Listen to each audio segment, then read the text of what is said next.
3 days after Passover. Should we really celebrate it as Christians? I'll read an article which says the truth about Easter. This article from Babylon Forsaken Ministries, the truth about Easter. Many customs of Easter are highly pagan in origin, though we find the word Easter in Acts 12:4 of the Authorized King James Version. The name was never in the original scriptures. The original word was Pascha, meaning Passover. The word Easter is never biblically associated with the death and resurrection of Jesus Christ. Easter has nothing to do with it, nor was it historically associated with it, the death and resurrection of Christ, until the rise of Constantine 325 AD. For these reasons, biblical Orthodox Christians prefer to use the term Passover or Resurrection Sunday rather than Easter when referring to the annual remembrance of Christ's death and resurrection. Right, this is where Constantine comes in. He makes Easter official. In 325 AD, Emperor Constantine in the Council of Nicaea ordered all churches to celebrate the resurrection of Christ on, guess what, Easter Sunday. The ancient church has celebrated the resurrection during the Passover on Nisan 14.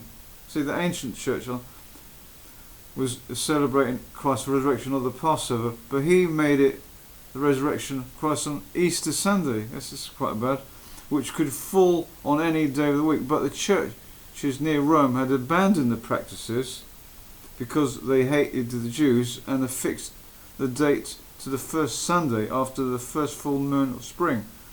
They also called the celebration Easter after the pagan goddess of spring. All of this is verified by the following quote from the Carter Encyclopedia, which states, an important historical result of the differences in reckoning the date of Easter was that the Christian churches in the East, which were closer to the birthplace of a new religion, and in which the old tradition was strong, observed the resurrection according to the date of the Passover festival. But the churches in the West, descendants of the Greco-Roman civilization, which not the original church, celebrated Easter on a Sunday. It was Constantine the Great, Emperor of Rome, convoked the Council of Nicaea in 325, and the council unanimously ruled that Easter festival should be celebrated throughout the Christian world on the first Sunday after the full moon following vernal equinox, and that if the full moon should occur on Sunday and thereby coincide with the Passover festival, Easter should be commemorated on Sunday following. Coincidence of the feasts of Easter and Passover were thus avoided. And he goes on to state the name Easter probably comes from Astarte, the Anglo-Saxon name of the Teutonic goddess of spring and fertility, to whom was dedicated a month corresponding to April. Her festival was celebrated on the day of vernal equinox. Traditions associated with the festival survive in the Easter rabbit, a symbol of fertility, and the coloured Easter eggs, originally painted with the bright colours to represent the sunlight of spring and used in Easter egg rolling contest or given to gifts. That's by the Carter Encyclopedia. So you see, when it seems that Easter was when Constantine became the Roman Empire, he basically inaugurated Easter. He told everyone to celebrate it. It's got nothing to do with Passover, or the resurrection of Christ. And when he converted to Christianity, Constantine, to and because Rome was pagan, and as soon as he got converted to Christianity, because he saw this a vision of the cross in the sky, he mixed pagan and Christian beliefs together. I believe he messed things up to please the pagans. Some pagan celebrations were mixed up. You can see the similarity. Christ was, after 3 days after Jesus died, he rose from the dead.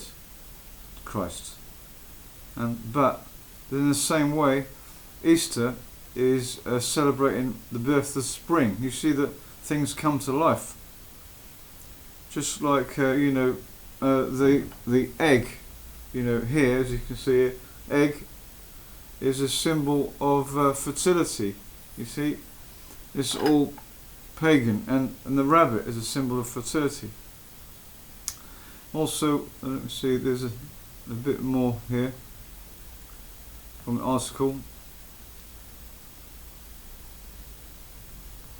Basically, it goes further back from Constantine. He made it valid throughout the Roman Empire, but it goes back to Babylon, ancient Babylon, this pagan Easter celebrations. Let me see a little bit about that. This is the celebration of Nimrod Tammuz, which is in ancient Babylon. This is the celebration of Nimrod Tammuz revival is called Ostara, or Easter, probably in honour of his mother, or the mother of Nimrod, whose weeping brought him from the dead, brought him back to life, in other words. Ostara begins during the spring festival, which is considered holy by pagans.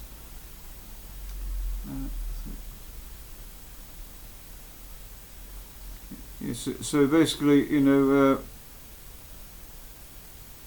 this is it.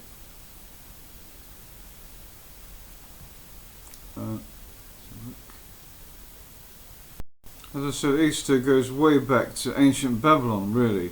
And the article goes on to say this Easter egg, it is now what we know. Now that we know the origin of the word Easter, Ishtarte, that's from the Babylonian goddess of fertility, we can look at one of Easter's most loved symbols, the Easter egg. As I said, the symbol Easter egg. It said the egg was a sacred symbol among the Babylonians. They believed that the fable about an egg of wondrous size which fell from heaven into the river Euphrates from this marvellous egg, according to the ancient story, the goddess Astarte, in other words, that's where the word Easter comes from, was hatched. She was hatched from the egg. And so the egg came to symbolise the goddess Easter, and then it spread. And a bit more on the origins of Easter. The Encyclopedia Britannica comments, there is no indication of the observance of Easter festival in the New Testament or in the writings of the Apostolic Fathers. The sanctity of the special times was an idea absent from the minds of the first Christians, and that's 1910, volume 8, from the Encyclopedia Britannica. And the Catholic Encyclopedia also says a great many pagan customs celebrated the return of spring gravitated to Easter. You see how they mixed it up, Constantine? The egg is this emblem of the germinating life of early spring, and the rabbit is a pagan symbol and has always been an emblem of fertility. That's from volume 5 of the Catholic Encyclopedia, 1913. In the book, another book called The Two Babylons, by Alexander Hislop, we read, what means the term Easter itself? Is it not a Chaldean name? Well, as we've said, Chaldean is ancient Babylon. It bears the Chaldean origin on its very forehead. Easter is nothing else than Astarte, one of the titles of Beltis or Ishtarte, the Queen of Heaven, whose name, found by Layard on the Assyrian monument, is Ishtar. Such is the history of Easter. The popular observances that still attend this period of its celebration amply confirm the testimony of history of its Babylonian character. They used to the hot cross buns of Good Friday and the dried eggs of Paschal or the Easter Sunday, all figured in the Chaldean or Babylonian rites, just as they do now. Do you believe that? So, should us Christians, celebrate pagan Easter? It's got nothing to do with Christ's resurrection. We're not meant to celebrate Christ's resurrection or his birthday, but Passover. That's the true, we are told in the Bible to celebrate Passover when Jesus died for us. And, that Satan's very, very crafty because, in England, every time it's Easter, the children are, the schools are shut. So, because they want children to, have time off and celebrate the Easter. Rather than celebrating Passover, which is very important, 3 days earlier, which I will probably do a video about, Satan's very crafty. For many churches, celebrate Easter celebrations. Please be careful if you're in your local church is celebrating Easter. Have nothing to do with this because it comes from ancient Babylon. It's pagan. And, Satan's very clever. He entices children with chocolate eggs, Easter eggs, and chocolate bunnies for children to eat.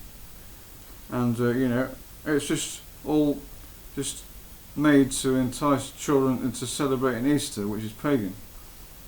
So, if you're a Christian, avoid doing this and getting your children involved in celebrating Easter, but talk to them about Passover. That's more important.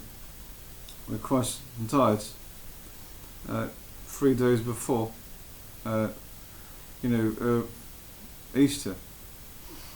And let me read some scriptures. Let's see. Ephesians.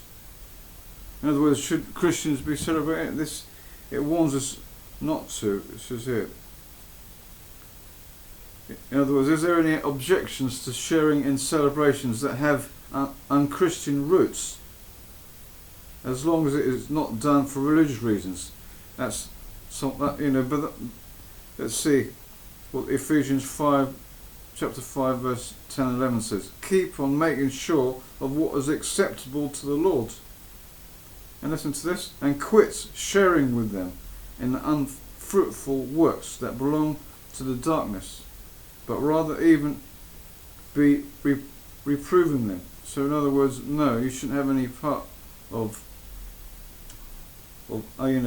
unchristian celebrations. 2 Corinthians 6, 14 to 18.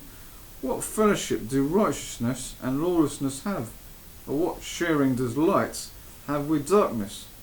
Further, what harmony is there between Christ and Belial, pagan god? Or what portion does a faithful person have with an unbeliever? And what agreement does God's temple have with idols? Therefore, get out from among them. And this is it. And what agreement does God's temple have with idols? Therefore, get out from among them and separate yourselves, says God Yahweh, and quit touching an unclean thing. I will take you in, and you will be sons and daughters to me, says Yahweh the Almighty.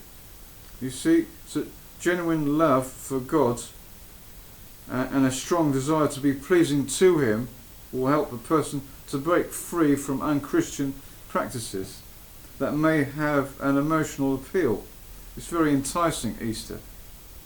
A person who really knows and loves God does not feel that by shunning practices that honour false gods or that promote falsehoods, he is in any way deprived of happiness. Genuine love causes him to rejoice not over unrighteousness, but with the truth. So, we should worship him in spirit and truth, and avoid such practices. If we really love God. Let me read another scripture. As 1 Corinthians 13, 6 says, love, it does not rejoice over unrighteousness, but rejoices with the truth. So that it rejoices with the truth.